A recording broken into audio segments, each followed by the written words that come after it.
Linear inequalities. This video's guest of honor will be a minotaur with a lightning sword.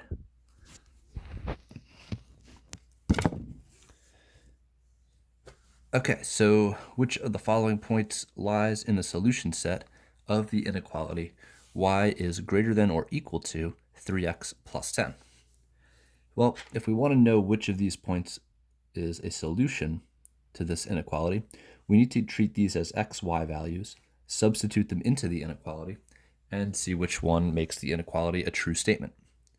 So we can start off with option 1, where x is 1 and y is 10, x value, y value. And we can say 10 is greater than or equal to 3 times 1 plus 10.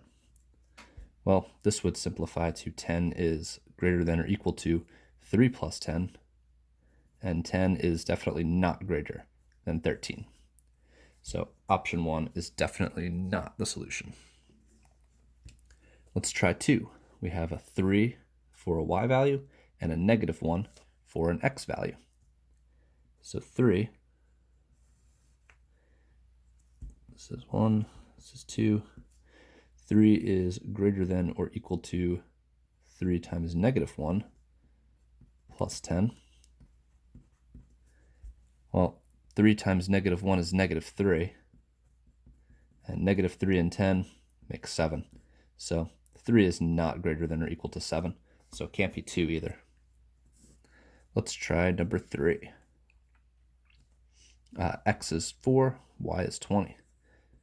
So 20 is greater than or equal to 3 times 4 plus 10, but 3 times 4 is 12, and 20 is definitely not bigger than 12 plus 10 because that is 22. So we've eliminated answer choices 1, 2, and 3, so it's got to be 4.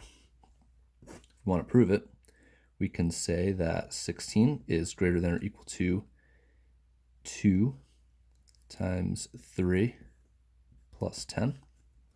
16 is greater than or equal to 6 plus 10. And here we have 16 is greater than or equal to 16. Since we have that line underneath the inequality, 16 can be equal to 16, so that verifies. Number 2 would like us to graph the solution set to the inequality that is shown here below. And we need to state one point that's in the solution set and one point that is not in the solution set.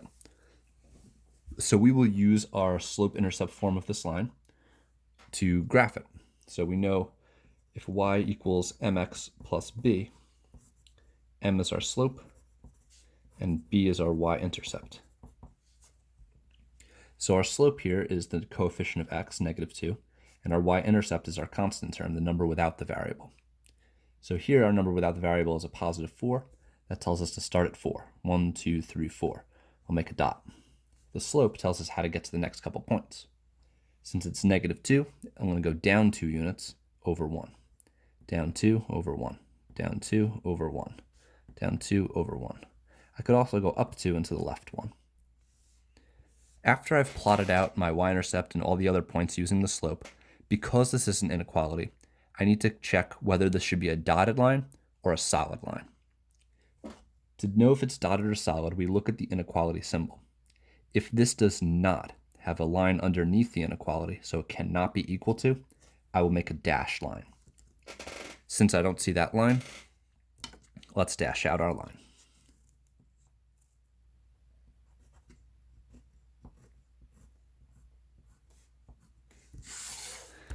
So we have a dotted line. This demonstrates that any point on the line will not be a solution. So we can note dashed line since symbol, so less than, but not equal to. So since it's strictly less than, we will have a dotted line. The next thing to determine is where the shading goes. I'm going to check the inequality again. Since I see less than, I'll shade below the line. So I'll say shade below, since less than. So below the line is everything under it, less than it. A good trick is to look at the y-intercept, and then anything underneath, any y value below that y-intercept should be shaded in. So it's going to be all of this stuff.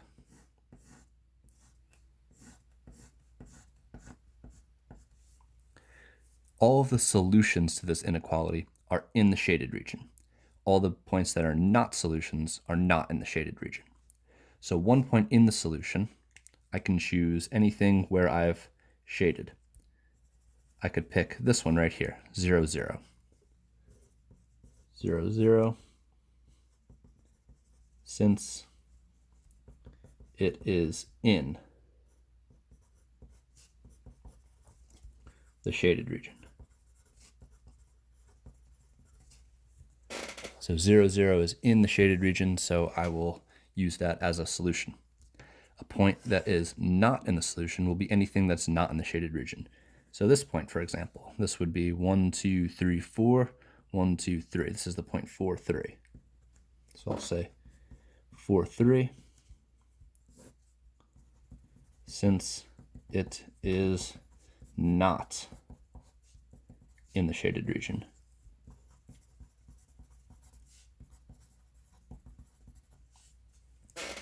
All right, so let's review. To graph the line, we use the slope-intercept form. We start with the y-intercept, which was 4, and then we used our slope to get the other points. It was -2, so that says down 2 over 1. Anytime it's a whole number, it's over 1. Could also go up 2 and to the left 1. Once we plotted out our points, we checked the inequality symbol. Since it did not have the line underneath the inequality, we make a dashed line.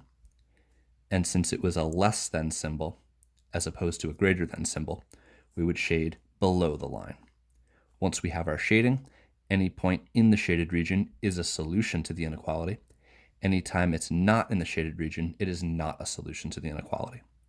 When we say a solution to the inequality, that means that if we were to take this point and plug it in, it would make the inequality true. For example, 0, 0, this would be 0 less than -2 times 0 plus 4. So 0 would be less than 4, and that is a true statement. If we were to plug in 4, 3 into this inequality, it would be an inaccurate inequality. It would not be true. Looking at number 3, graph the solution set to each of the following inequalities. Here we're going to have vertical and horizontal lines. Anytime we see y and a constant, we know that this will be a horizontal line. We're going to go to the number 4. 1, 2, 3, 4. We'll make a dot, and we'll make a horizontal line. However, we need to check the inequality. Here we have the line underneath. So that means we will have a solid line. It says y is less than 4, so that's shading below. So we'll say solid line, shade below.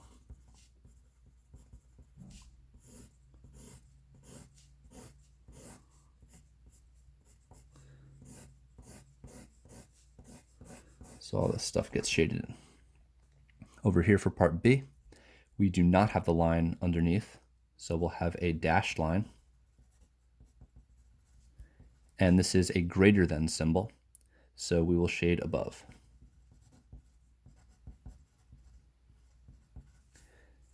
Anytime we have x and a constant, this will be a vertical line.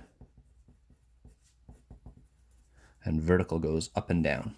So we'll go to that number on the x-axis, +1, and we'll make a vertical line, and it should be dashed.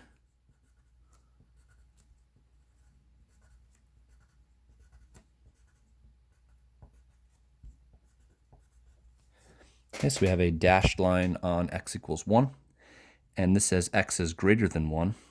Now this is tricky, shading above or below, because it's a vertical line, so really there's left and right, not so much above and below. But let's think of above in terms of a number line, and anything that is above is greater, and anything that is below is lesser. So if I look at 1, which is our x value, our starting value, 1, if I want to know all the numbers that are bigger than 1, those are all the numbers to the right on the number line. So I'm going to shade everything this way, to the right. These are all the numbers that are bigger than 1. Okay, so that is graphing inequalities, linear inequalities, and checking to see if solutions are accurate. Be sure to fill out a self-rating. Number 1 through 4, assessing your ability to graph a linear inequality and determine whether or not a point is a solution to a linear inequality after watching the video.